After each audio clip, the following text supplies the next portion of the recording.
अभी तक आपने बड़े बड़े मॉल्स में सामान की खरीद के वक्त पीओएस मशीन से स्कैन करते हुए देखा होगा, लेकिन अब आपको जल्द ही आबकारी दुकानों पर पीओएस मशीनों के जरिए शराब बिकती नजर आएगी।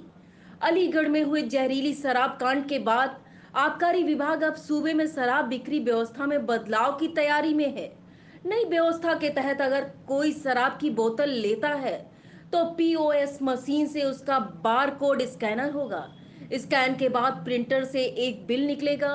इस बिल में शराब के निर्माण स्थल, सरकारी गोदाम से आवंटन का विवरण, फुटकर विक्रेता आदि की जानकारी होगी। बिना स्कैन बिक्री करने पर शराब के स्टॉक बिक्री का मिलान गड़बड़ा जाएगा।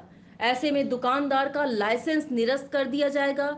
आपको बता दें कि मई के अंतिम सप्ताह में अलीगढ़ जिले में हुई जहरीली शराब कांड में 109 लोगों की मौत हो गई थी। माफिया ने देसी शराब के नाम पर जहरीली शराब आबकारी के लाइसेंसी दुकानों से बिकवाई थी। इस कांड में न सिर्फ अलीगढ़ बल्कि पूरे प्रदेश में हड़कंप मचाया था। आबकारी विभाग के कई अधिकारियों पर गाज गिरी थी। तत्कालीन जिलाधिकारी चंद्रभूषण सिंह ने सबसे पहले बोतल बंद देसी शराब की बिक्री पर रोक लगाई थी। इसकी जगह सिर्फ ट्रैक्टर पैक की बिक्री की अनुमति दी गई।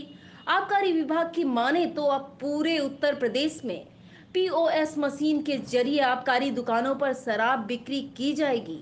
शराब बिक्री की नई व्यवस्था की खासियत यह है कि एक तो बंदी के दिनों में शराब की बिक्री नहीं हो सकेगी, दूसरे दुकानदार तय मूल्य से अधिक वसूल नहीं कर पाएगा। तय समय के बाद अब शराब की बिक्री भी नहीं हो सकेगी। नकली शराब की बिक्री पर अंकुश लगेगा। यही नहीं, दुकान का कोटा दूसरी दुकान पर भी नहीं बिक पाएगा।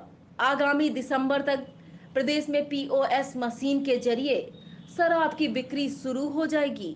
इसके लिए सभी दुकानदारों को सूचित करने की प्रक्रिया शुरू हो गई है। हालांकि अब इस पर निर्णय होना है कि पीओएस मशीन दुकानदार को खरीदनी होगी या आबकारी विभाग उपलब्ध कराएगा।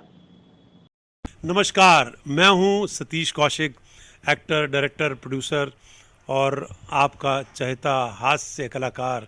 मेरा नाम है कैलेंडर में तो चला किचन के अंदर, और आप मुझे देख रहे हैं आई इंडिया पर। देखते रहिए आई इंडिया।